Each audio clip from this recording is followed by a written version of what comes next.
guys, welcome back to Prepping in Progress. I'm Kim. I'm Steve. And today, we're talking turkey.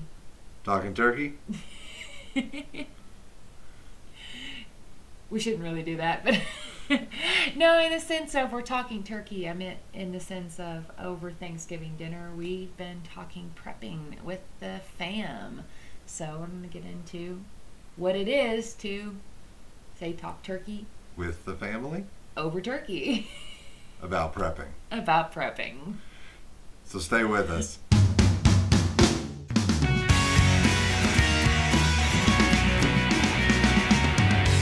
So guys, we want to apologize for going off the air last week. We honestly thought we'd have a bug. hello, debug. Internet signal and decent Wi-Fi for the first part of the trip. We did not. It didn't happen. No, it just didn't happen. Between weather and other things, we just couldn't get anything uploaded. Your butt bug. But yeah, guys, we took the opportunity to spend Thanksgiving and that weekend with our families.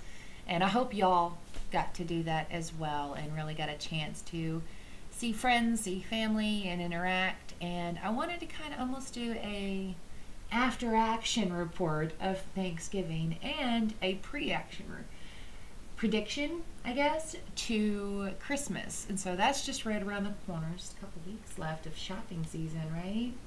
Hopefully y'all got your shopping done. Joy to the world. But yeah, over Thanksgiving we got to talk turkey with our individual family members. Steve got to see his parents, and I got to go see mine as well, along with my siblings. And he doesn't have any of those, so he didn't have to worry about that. Only child syndrome. Jess, Mike, Rob, brother, sister. Just because we're not blood doesn't make you family. Does it make you family? Gordon, Travis, guys, you're brothers to me. You're family. But I love you, man. But he didn't grow up with anybody stealing his clothes and stuff, so. No, I have no blood siblings. The struggle siblings. is real. I can't. But no, Steve got to go visit with his family, and we spent a couple of days with his family. Sorry, we've got a cat right here. This is my cuddle bug. That's Cuddlebug. My sweetheart. Hey, you. Steve got to go visit with his family. So we got to go visit with Steve's family for Thanksgiving. And then I went to go visit my family. And both opportunities allowed us to be able to talk prepping without it being the end is near, doomsday approaches, dost thou have preparedness done? My parents would have looked at you and smiled. That's cute, Kim. Go take your meds. Okay, you need to go. Go. She'll do that all day if you don't get her out of here.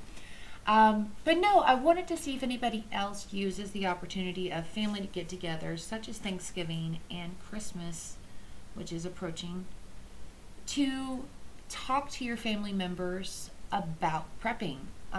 Maybe even just to get to know where are they at. Would they be somebody who would be open-minded to it?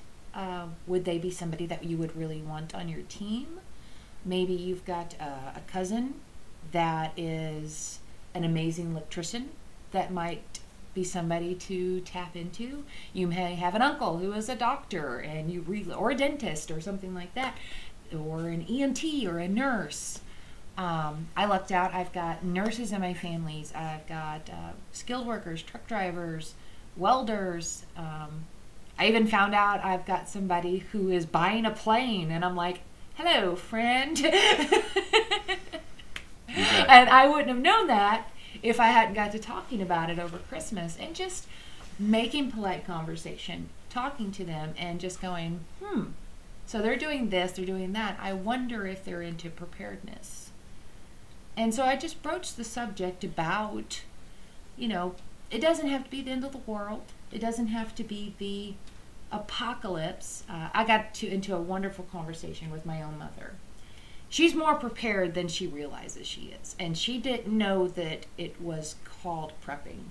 She didn't know what she was doing was prepping, which reminds me of that's how I grew up. This is just, it's what you do. And so, like you grew up, there, we didn't realize that there was a term for it. And she doesn't know that there was a term for it. She knows what I do, and she's like, that's nice. You prepping for that, whatever you're prepping for. She goes, are you worried about like zombies? And I love my mother. I do. I adore her. But I was like, Mom, I said, you prep. And she goes, no, I don't. No. Yeah, you do. Yes, you do a garden outside. You can. You have bags of rice. You don't almost never go to the grocery store except for a few little things. You prep. You know, and she goes, no, that's just being ready. I love, yeah. She's just, that's just normal. And she goes, I buy stuff when I get it on sale and I go freeze it or I can it. You know, if it comes out of my garden, we put it back for later. And I'm like, yeah, it's called prepping, Mom. So I got to introduce my mom that she was a prepper, and she didn't know she was, because she thinks she has to have like an enormous amount of like stockpiles of things to be a prepper. And I'm like, no. I said, Mom, you're putting stuff back for next winter, even for next summer. You know, you have your garden that you're still getting from, you know, stuff that you can and preserve that you get to have throughout the year. You're prepping. We're not even going to talk about the small pool she has in her backyard that she could fill with drinking water. Total. I mean, rain catchment system. And so, but I didn't want to overwhelm her with too many things. The biggest thing that came out is she had a, God bless him, and that's a Southern word, bless his heart, had a buddy of his that bought a pallet of rice. We live in Arkansas, so Riceland is down here. Went to Riceland and bought a pallet of rice. You think, awesome, I would love a pallet of rice. Would you love a pallet of rice? I got a place for a pallet of rice. Anybody want to donate a pallet of rice? I got a guy. He'll put it up for us. Yeah. This guy thought deer eat rice. So he was going to get it for his deer stand. And when he found out deer don't really care for rice, he was giving away buckets and buckets of rice. How many did you get? None, because my mother didn't tell me, and I had to politely say to Mom, she goes, I said, Mom, did you get some? She goes, yeah, I drove by his house and grabbed it out of his back of his truck like you told me to. I brought home a 5-gallon bucket full of rice. And I'm like, she's prepping! This is awesome! Did you tell her how to Mylar it? No, because she gave it away. Bag by bag. She bagged up and gave it away to people. I'm like, Mom. Okay, once a week, call your mother from now on. But I had to explain to her, and this was just a random story. We weren't talking prepping. We weren't talking anything like that. She just told me something funny that happened. She's a postal worker. So it was something that somebody on her mail route, and she thought it was funny. Yeah, her nickname is Gone Postal. But she was telling me a funny story, and I was like, Mom, I said, 5-gallon bucket of rice. I said, if you store that properly, I said, it can last 30 years. And she's like, really? And I'm like, have you not watched like a single episode of Prepping in Progress? If you don't know, if you get a hold of some rice, white rice, not brown, because brown doesn't last as long, white rice, Mylar bag, oxygen absorber, 5-gallon bucket, fill it up with rice, freeze it for a couple days beforehand, kill any microbes, at least 3 days, and then let it thaw out for a couple of days. We've actually got a bag right now we're getting ready to do this too. It's thawing. It's in a thaw-out process. We already got it froze for a couple of days, more than a couple. We kind of forgot about it in the deep freeze. So it's been there like a week. And so got to give it a couple of days to thaw out, get any moisture out of it. Goes into the Mylar bag. Oxygen absorbers in there, depending on how much you have, to say how many oxygen absorbers. For a 5-gallon bucket, I usually put about 4 of them in there, 4 of the larger ones. Seal it, squish all the air out, seal it up. put a lid on that thing. Put it aside. And I explained this to my mother, and she was fascinated. And she goes, and how long that will last? I said, about 30 years. She goes, oh, I probably won't live that long. I said, but I will. But no, it wasn't that. I was like, Mom, but you're retiring in a few years. She goes, yeah. I said, how much more expensive are things going to get when you get ready to retire? Yeah. That's a lot of preppers don't think about, that they can bring up things like retirement, prepping for retirement, prepping for hard times does not have to mean the zombie apocalypse when talking to your family. It does not have to be a doomsday scenario. It doesn't have to be World War II or World War II even. It didn't have to be then. But it doesn't have to be this overwhelming incident. Though it can be, and we do try to prep for those. Talking with your family, an easy transition, is things that every one of us have to deal with. Loss of a career, loss of a spouse, retirement even. Something that we all hope to be able to get to do is to retire, but then you're living on a fixed income. And so if you have a nice stockpile of food that you can dip into to help supplement your income going down. It's a way to be able to talk to people about becoming more prepared without it becoming something pushy, without it having to be something that overwhelms them too quickly. I see what you're saying. Yeah, and you've got plenty of experience because your parents are on board with this already. But even them, we have to kind of go, a few more bags of rice wouldn't come amiss, Because we were actually talking about buying wheat, weren't we? And Wheatberry. Wheatberry. And I was like, well, how many bags do you want? Because we're getting like a lot. And they're like, one. And I'm like, okay. Yeah, how many was I supposed to tell him?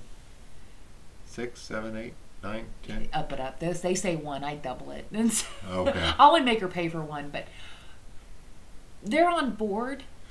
But getting them to understand that it won't hurt to have a little bit more. Have a little bit extra put back. And I don't want y'all to break the bank. I know this is the holiday season, and I know a lot of people are spending a lot on Christmas gifts and travel and things like that.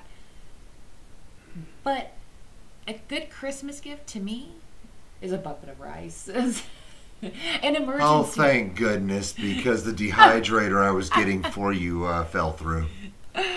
But it may be an opportunity when you buy somebody, say, a 72-hour kit. And say, I worry about y'all living in a hurricane alley or by close to the ocean. I worry about you with hurricanes, so I bought you this 72-hour kit because I want you to be safe. That may get them thinking. I have a sister that lives in Florida. That's why I was thinking about it.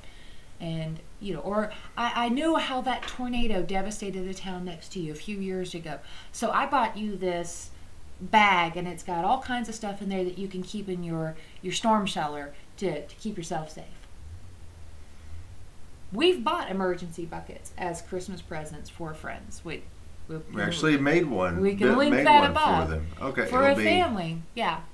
It's always on your side. It's always on my side. And it doesn't have to be overwhelming. It doesn't have to be pushy to get people talking about prepping without it having to be, you really need to be prepping. You really need to get your stuff together. I don't want you being one of them zombies that I have to worry about. I'm shooting you if you come to my house. And it's like, my uncle would look at you and go, you're cute. I'm a country boy and I'll survive. Exactly.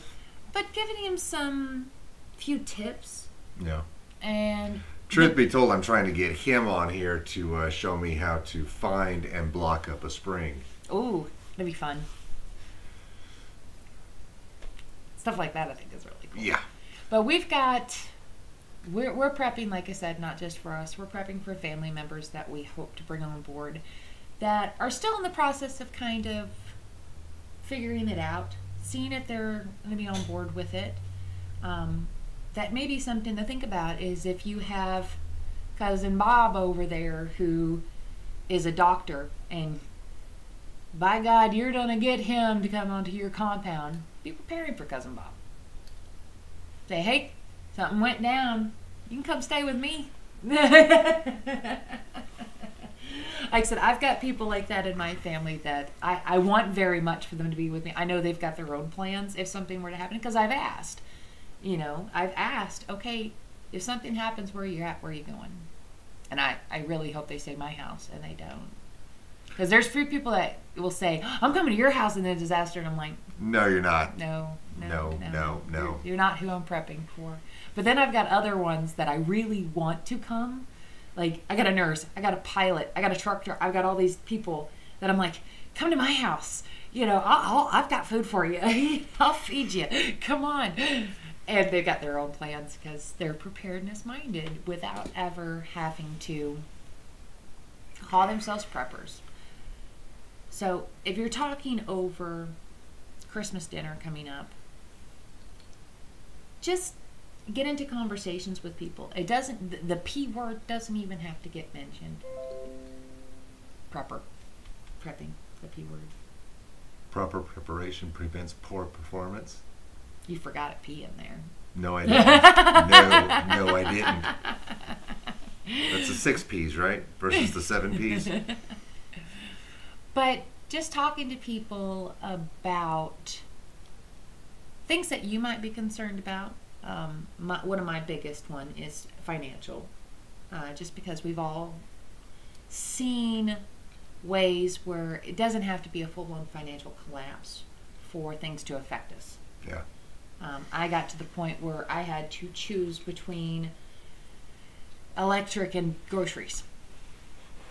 Just because, or gas, being able to fill gas up into your car when gas went sky high. And you couldn't hardly put enough gas in your car to get back and forth to work. And so you had to make sacrifices in other areas of your life. If you can prevent one of those, say if you've got a stockpile of food, you don't have to worry about it. You have to go out to get groceries. And you can use that money and save that money up to being able to get you back and forth to work. What? I am enjoying having you back in front of the camera for these and letting you talk and ramble. Not let me have to carry the video. Welcome back. I missed you. Hopefully y'all did too. I'm sorry. I know poor Steve's been having to do everything by himself here lately, right? Yeah. But yeah, I was taking the opportunity. Like I said, it's more than just talking to you guys, which I love talking to you guys about prepping, but I do talk to friends and family as well, especially at get-togethers. I don't try to be annoying. I don't. Because if something comes up in the conversation, let somebody bring it up. Like my mom did with the garden, or with the guy with the pallet of rice. And I'm like, Mom, if that ever happens again, you need to, call me, we'll bring a truck, we'll take it all. I will get down there, and every bucket he's got is gone. And so, second of all, I'm going to figure out how you get a pallet of rice down there and see how much that costs. Yeah, because I heard that Riceland was having a little bit of a shortage with the last he paid for amount an of weather. entire pallet, so, yeah. Because he thought deer ate it.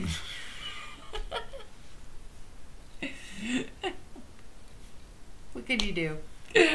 I don't know. But anyways, guys, kind of rambled enough as it is. Well, the thing is, this video, you really wanted to discuss just introducing it to family members, and eventually we're hoping, many of these family members will become MAG. Yeah. Tribe even. I would love for them to live on property. Yeah. Yeah. Be interesting. He knows my family too well. But, I've been doing a lot of talking with some other people, and I'm going to tease Prep Talk a little bit. Okay. Several guys have done videos about what happens when your MAG breaks up. What happens when you leave a MAG? What happens when Joe Bob Billy Boy leaves the MAG? and how do you split up the stuff that you have contributed and they have contributed to the whole, etc. And coming up on Wednesday's Prep Talk, I'm going to sit down with a very, very special friend of mine. We have a special guest? On Prep Talk, yes we do. This Wednesday? Yes. Do we want to tease who?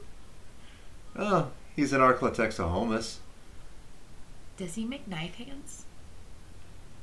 Like the best knife hands? The tactical knife hands. The tactical knife hands? I think I know who you're talking about. Yes. Does he growl a lot? I don't think you understand. Wait a minute. Shh, don't say it. Is he tremendous?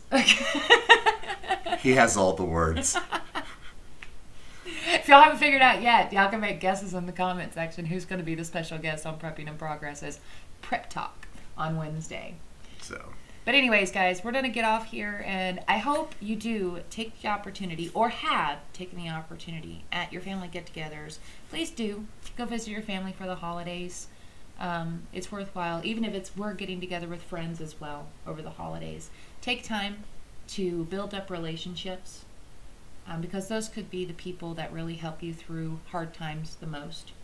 I'm thinking maybe we should do some more filming and talking about forming a mag, forming a tribe, because this is a very good intro to just dangling the bait in front of certain people that you want. Yeah, definitely, definitely.